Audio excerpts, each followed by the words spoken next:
Olá, tudo bem? Vamos então dar continuidade às nossas videoaulas. Hoje vamos ver a terceira parte do eixo da BNCC, Análise Linguística Semiótica.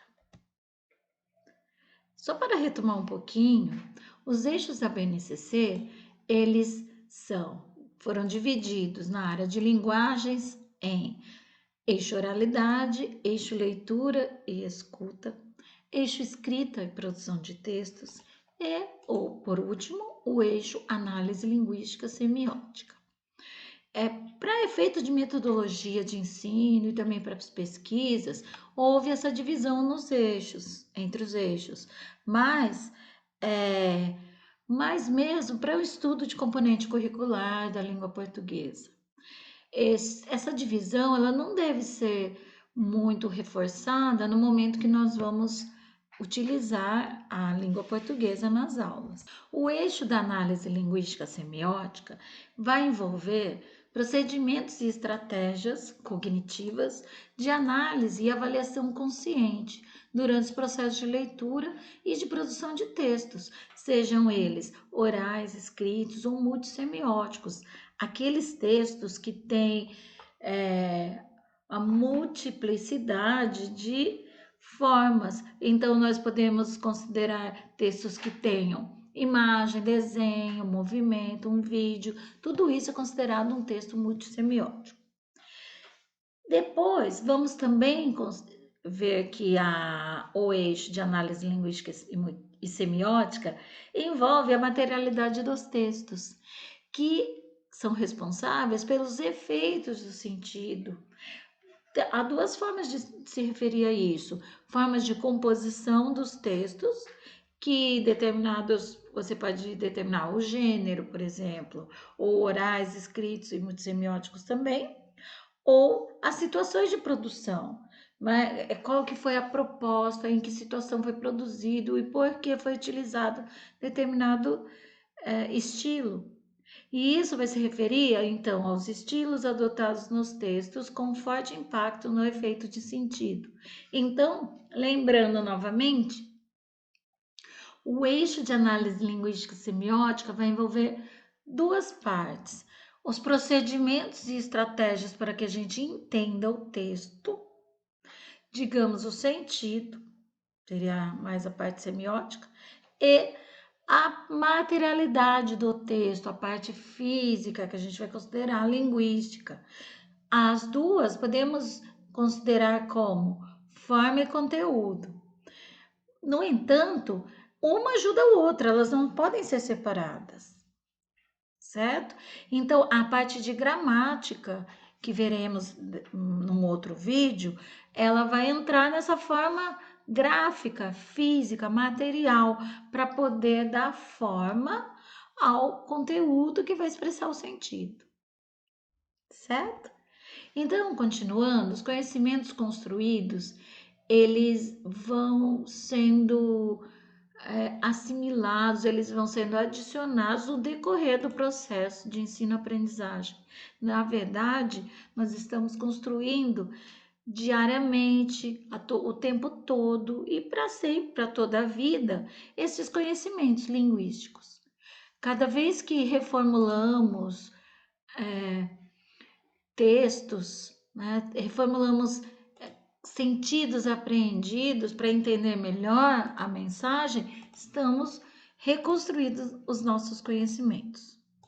Os conhecimentos grafofônicos, ortográficos, lexicais, morfológicos, sintáticos, textuais, discursivos, sociolinguísticos e semióticos operam as análises linguísticas.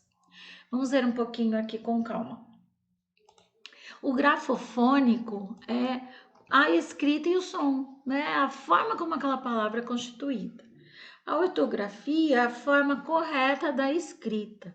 E assim vai. Os outros eu creio que vocês já conhecem. Então, esses conhecimentos, escrita, a forma textual, como que se coloca num parágrafo, como que se coloca uma pontuação, Da onde que veio aquela variação linguística, e que aí vem a sociolinguística, tudo isso vai ser necessário para que a gente consiga fazer as análises linguísticas e semióticas. O que que vai trazer isso? Compreensão do texto e produção de uma linguagem ao mesmo tempo. E isso tudo vai ser construído durante o ensino fundamental.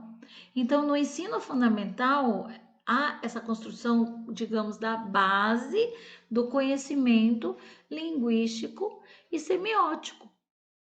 Assim, as práticas de leitura, escuta, produção de textos orais, escritos ou multissemióticos vão oportunizar situações para que haja reflexão sobre a língua e sobre as linguagens de uma forma geral. Então, daí que eu volto ao ponto de que os 4 eixos, eles têm que funcionar harmonicamente, concomitantemente, ao mesmo tempo, eles vão sendo utilizados, aprendidos, e isso faz com que cada vez mais o aluno consiga ter familiaridade com as estruturas linguísticas e tenha mais situações para refletir a respeito dos significados das mensagens dos textos e também para que ele consiga produzir melhor os seus próprios textos. Compreender de que forma essas descrições, conceitos e regras operam e nas quais serão concomitantemente construídos também é desenvolvido, né, durante essa base aí de conhecimento construído durante o ensino fundamental. Como eu disse, isso vai num crescente e a gente para sempre vai construindo esse conhecimento. Ele vai sendo reformulado de acordo com a situação de uso também. É importante, então, observar que a prática da análise linguística semiótica articula-se com as demais e indica explicitamente a sistematização da alfabetização. E com o aprimoramento das competências relacionadas com o sistema gráfico em geral, com a proposta de reflexões sobre o sistema de escrita alfabética e também o funcionamento da língua de outras linguagens. Então, há uma sistematização na alfabetização, porque é necessário dominar um sistema gráfico. E a partir desse domínio desse sistema gráfico, também tem que vir a reflexão a respeito dessa escrita para que se consiga compreender o que outros escrevem e produzir o nosso próprio texto também. Vamos ver agora um pouco das habilidades do componente língua portuguesa em referência a este eixo. Para fins de organização do quadro de habilidades do componente de língua portuguesa, foi considerada a prática principal, o eixo, mas uma mesma habilidade incluída no eixo leitura pode também dizer respeito ao eixo produção de texto e vice-versa, já que eles devem ser utilizados de forma harmônica, um completando o outro. Mas no quadro, vamos ver agora um eixo principal. No caso, será o eixo análise linguística e semiótica. Mas vocês verão que neste quadro aparecerão vários outros, a necessidade do uso da prática de vários outros eixos. O mesmo, então, vai caber às habilidades de análise linguística e semiótica, como eu acabei de falar. A maioria foi incluída de forma articulada às habilidades relativas às práticas de uso. Leitura, escuta e produção de texto. A oralidade, ela vai surgir também ali, né, no momento que o aluno vai precisar se expressar do que ele produziu, né, a partir do que ele produziu, ou no momento também que ele vai ouvir e depois tentar reproduzir aquela escrita. São apresentados em quadros referentes, no quadro, referente a todos os campos, os conhecimentos linguísticos que estão relacionados a, que nós vamos ver agora, ortografia, pontuação, conhecimentos gramaticais, morfológicos, sintáticos e semânticos, entre outros. Vamos ver então essa parte que se chamava, né? Se chama ainda gramática, mas nós vamos ver aqui como ela está envolvida na análise linguística. Aqui então, a partir de agora, nós vamos ver os quadros de práticas de linguagem, objetos de conhecimento, desenvolvimento de habilidades. Estes quadros estão na BNCC, que ao final do slide terá a bibliografia. Vamos ver então, do terceiro ao quinto ano, porque eu já estou tomando a partir do momento que o aluno já teve a fase de alfabetização do primeiro e segundo. Vamos ver. Práticas de linguagem. Então, a gente vai ver a análise linguística semiótica, ortografização, né? Como entrar em contato com a ortografia. Como que serão como que é o objeto desse conhecimento? A construção do sistema alfabético e da ortografia. O aluno, ele já, como eu já disse, no primeiro e segundo ano, ele já teve esse contato. Ele já, de certa forma, é para ter se apoderado dessa ferramenta do sistema gráfico. Mas ele agora vai ter uma continuidade dessa construção. Conhecimento do alfabeto do português do Brasil, ordem alfabética, polissemia.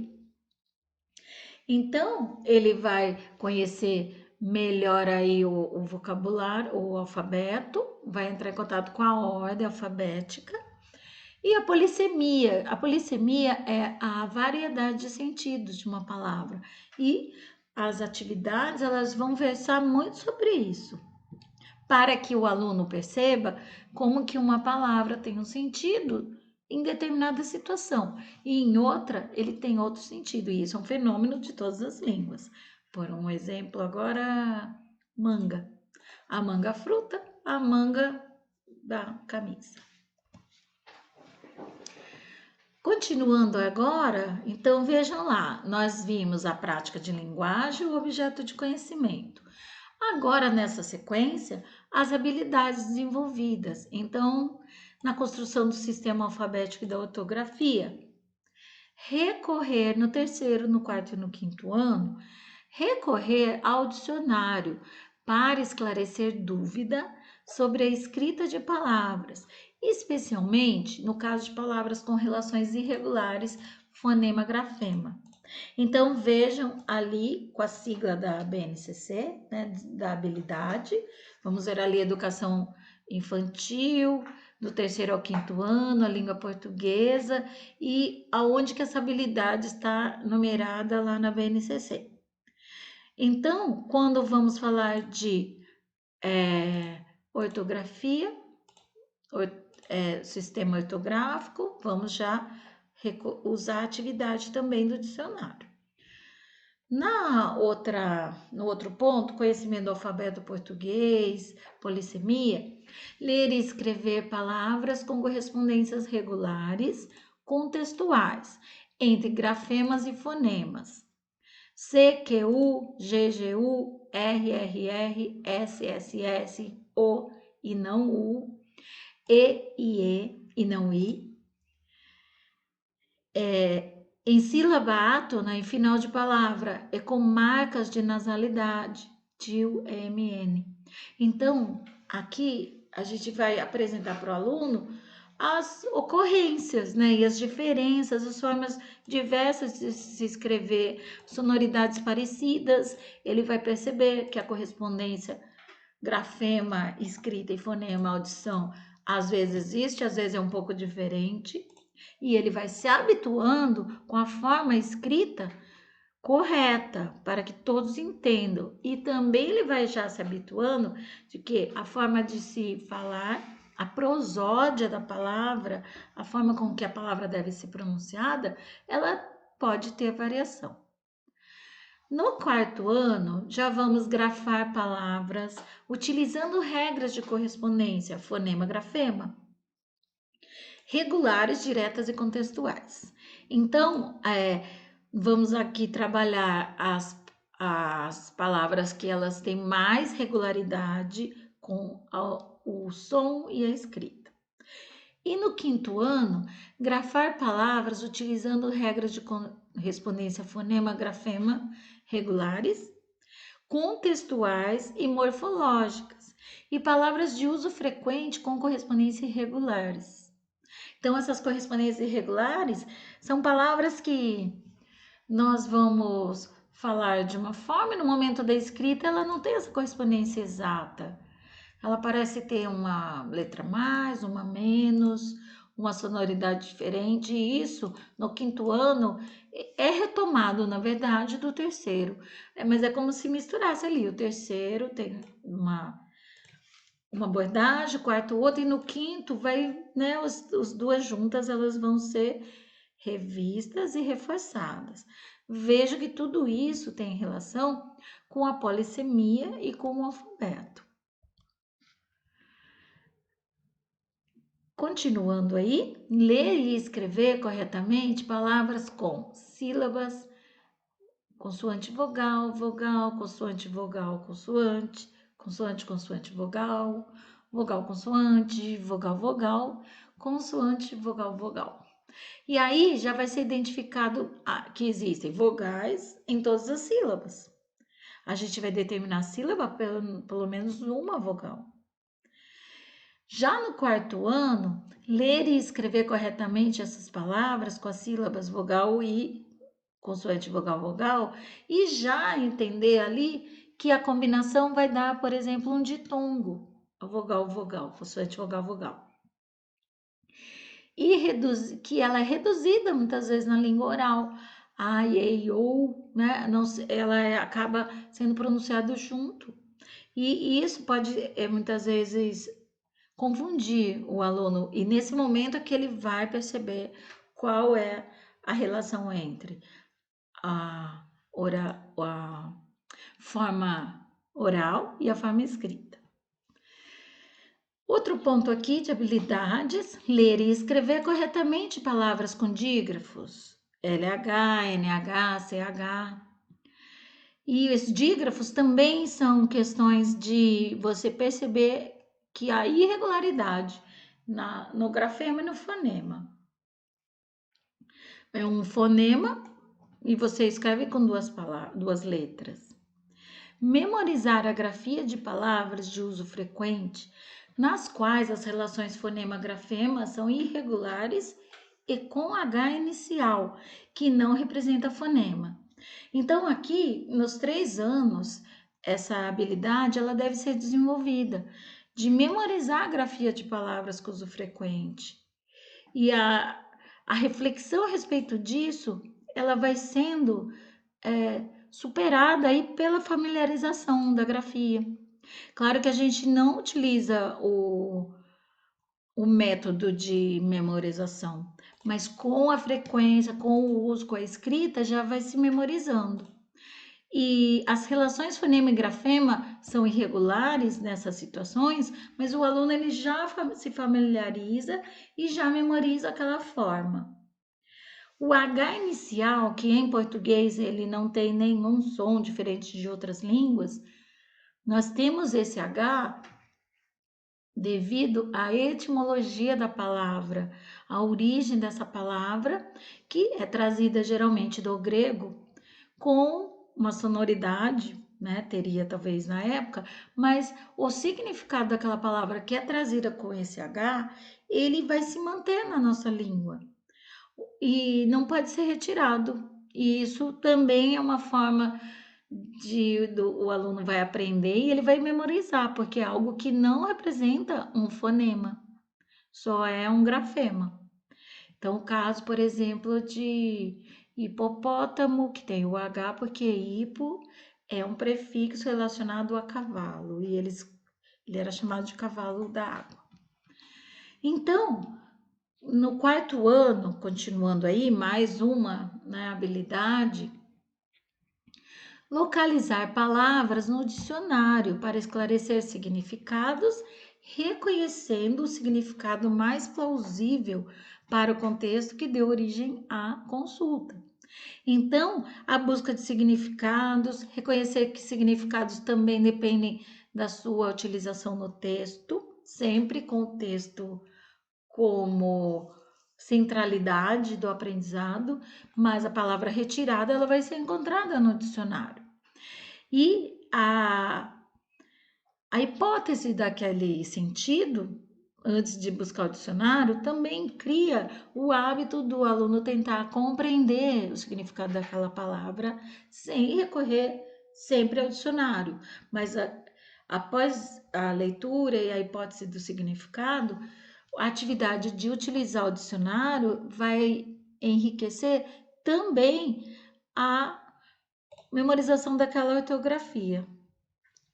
Outra habilidade desenvolvida no 5º ano, identificar o caráter polissêmico das palavras. Uma mesma palavra com diferentes significados, de acordo com o contexto de uso, comparando o significado de determinados termos utilizados nas áreas científicas com esses mesmos termos na linguagem usual. Aí já se percebe, através da polissemia também, que dependendo do uso do registro formal, informal ou do gênero textual científico, jornalístico, aquela palavra pode ter outra utilização e também adequação. Vamos ver agora mais um pouco das habilidades. No 3º ano, usar acento gráfico agudo ou circunflexo em monossílabos tônicos terminados em a, e, o e em palavras oxítonas terminadas em a, e, o seguidas ou não de s. Vejam que no 4º ano já o aluno vai usar o acento gráfico, aprender a usar agudo ou circunflexo em paroxítonas terminadas em I, seguido ou não de S, LR, ão, seguido ou não de S. Então, a apresentação das regras gramaticais de acento, elas vêm aos poucos também. No 5º ano, acentuar corretamente palavras oxítonas, paroxítonas e proparoxítonas. No meu próximo vídeo, vocês poderão ver formas de, inclusive com atividades, formas de trabalhar as regras de acentuação, regras gramaticais, desenvolvendo hipóteses a partir dos próprios alunos e só depois apresentar a eles as regras gramaticais. Identificar o número de sílabas de palavras, classificando-as em monossílabas, dissílabas, trissílabas e polissílabas. Identificar a sílaba tônica em palavras, classificando-as em oxítonas, paroxítonas e proparoxítonas. Identificar a função na leitura e usar na escrita ponto final, ponto de exclamação, e em diálogos, discurso direto, 2 pontos e travessão. No 4º ano, identificar a função na leitura e usar adequadamente na escrita ponto final de interrogação, de exclamação, 2 pontos e travessão. Em diálogos, discurso direto, vírgula e enumerações e em separação de vocativo e de aposto. Vejam que vai se ficando um pouquinho mais complexo, né? Esse uso da pontuação. A pontuação, ela tem um fator primordial para que o texto ele faça sentido e tanto a compreensão do que a gente lê, né, da leitura desses pontos, quanto na própria produção de texto, ao momento que nós vamos escolher quais pontos colocamos, está diretamente ligado à análise linguística, porque nós temos que analisar o texto para entender isso. No 5º ano, diferenciar na leitura de textos, vírgula, ponto e vírgula, 2 pontos, e reconhecer na leitura de textos o efeito de sentido que decorre do uso de reticências, aspas, parênteses, que todos estes são os sinais de pontuação.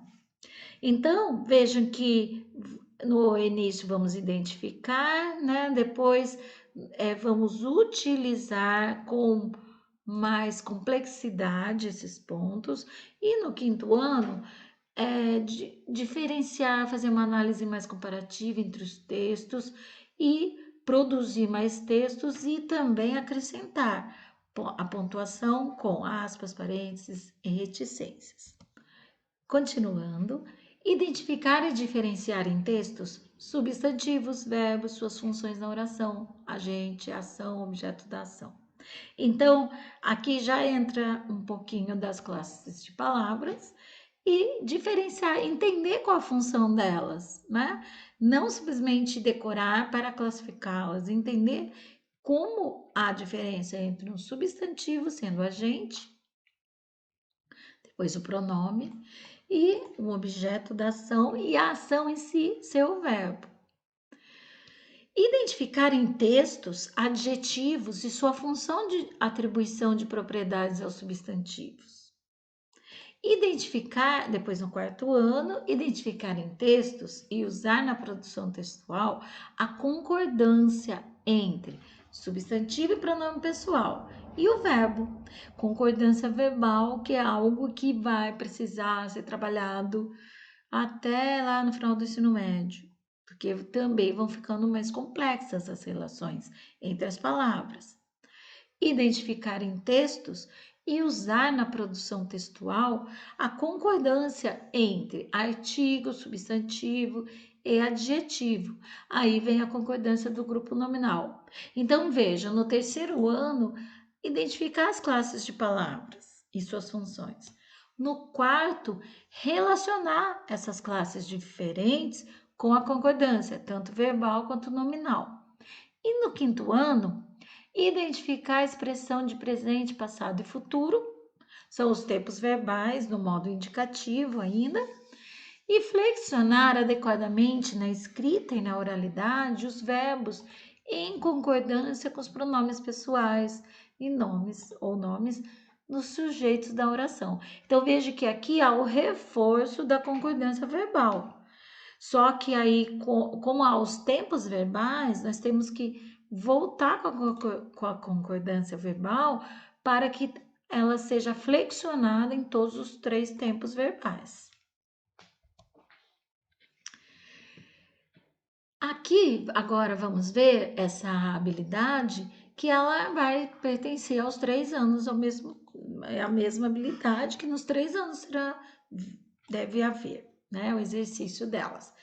Identificar em textos e usar na produção textual pronomes pessoais, possessivos e demonstrativos como recurso coesivo anafórico.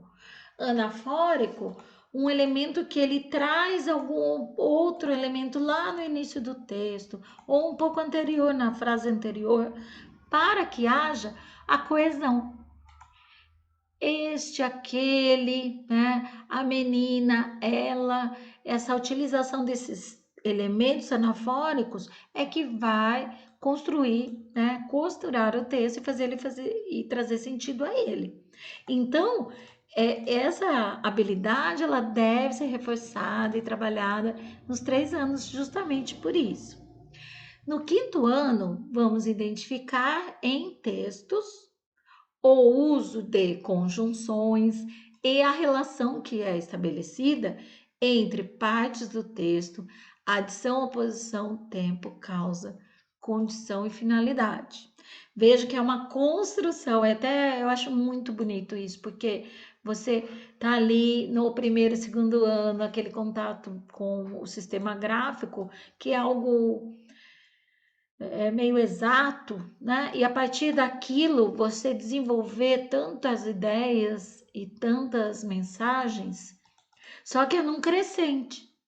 Então você tem que dominar, saber para que cada palavra existe. Só que isso é um processo mesmo, não é um processo contínuo. Não é naquele momento, naquele dia aprendeu aquela habilidade, nunca mais vai precisar usar nem exercitar. E aí, quando a gente vê as conjunções trazendo sentidos de oposição, tempo, etc., nós podemos ver como é um crescente, como que o texto é uma colcha, né? Que ela é bordada e ela é apresentada. E isso, todos os tipos de texto. Voltando ali, no terceiro ano, reconhecer prefixos e sufixos produtivos na formação de palavras derivadas de substantivos e adjetivos, verbos e utilização disso para compreender palavras, para formar novas palavras. São os processos de formação de palavras. No quarto ano, esse processo de formação de palavras nós vamos ver depois de novo no final do fundamental, e lá no ensino médio retoma um pouquinho. E é muito importante ter essa base. No quarto ano, reconhecer e grafar corretamente palavras derivadas com sufixos agem, oso, exa, isar, isar, isar, é o mesmo som, escrito com Z e S. Exa com S também existe. São as regularidades morfológicas. Então, a palavra original tem Z, tem S, ela vai ficar com S. Ela não tem, ela fica com Z. Algumas regras, mas com lógica e regularidade. E no quinto ano, vai ser desenvolvido a diferenciação de palavras primitivas, derivadas e compostas, e derivados por adição de prefixo e de sufixo. Então, aí vai ser o que? A classificação da forma do processo de formação de palavras. Continuando, a partir do momento que vimos os quadros de habilidades da BNCC, podemos finalizar essa parte deste eixo, mas aí eu vou citar 3 coisas importantes. A primeira coisa é nos lembrarmos que os 4 eixos eles devem funcionar concomitantemente, de forma harmônica. Então, eles devem estar presentes em todos os momentos das aulas de língua portuguesa. O segundo ponto é lembrar-se que a centralidade do texto ela deve ser sempre observada. Então, não deve-se usar mais palavras soltas, né? Frases mesmo que sejam formadas sem nenhum contexto. Quando utilizamos o texto como centralidade, ele vai ser a base para que nós possamos desenvolver todos os tipos de análises e também desenvolvimento de outras áreas e das habilidades, inclusive. Então, vamos ver aqui um pouquinho. Os conhecimentos sobre a língua, as demais semioses e a norma padrão não deve ser tomada como uma lista de conteúdos dissociados das práticas de linguagem, mas propiciadores de reflexão a respeito do funcionamento da língua no contexto dessas práticas. A seleção de habilidades na BNCC está relacionada com aqueles conhecimentos fundamentais para que o estudante possa apropriar-se do sistema linguístico que organiza o português brasileiro. Então, agora nós podemos finalizar aqui com a minha bibliografia, que é o link, né, da BNCC. E eu agradeço a atenção, espero que tenham gostado. Até a próxima!